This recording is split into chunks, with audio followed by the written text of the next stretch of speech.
Merci, Monsieur le conseiller exécutif, pour la présentation de ce rapport, très intéressant et comme toujours très opérationnel.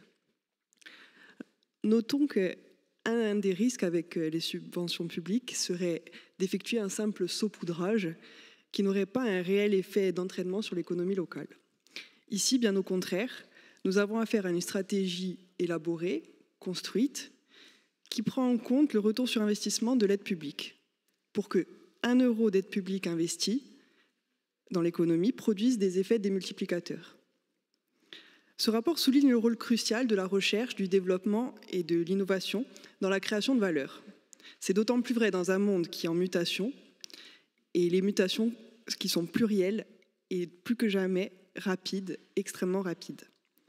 Alors souvent dans l'imaginaire collectif, l'innovation est synonyme de nouveautés technologiques uniquement. On pense au numérique, aux objets connectés, à l'intelligence artificielle, comme vous l'avez rappelé. Mais l'innovation recouvre une réalité bien plus vaste, incluant l'innovation sociale, l'innovation managériale, etc.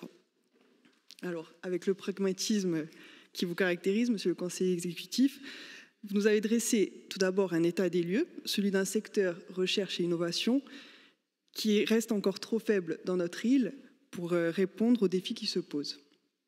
Face à ce constat, vous formulez des propositions concrètes, inspirées des expériences réussies ailleurs, pour structurer et renforcer la recherche-innovation, à la fois à droit constant et dans la perspective d'une évolution statutaire et fiscale.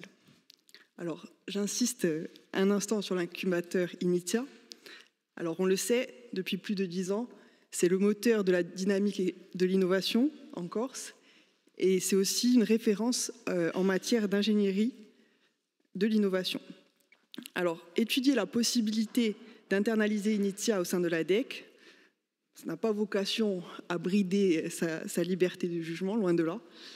Ça a un intérêt tout particulier, je pense, dans l'optique de stabiliser l'incubateur qui existe aujourd'hui sous la forme associative.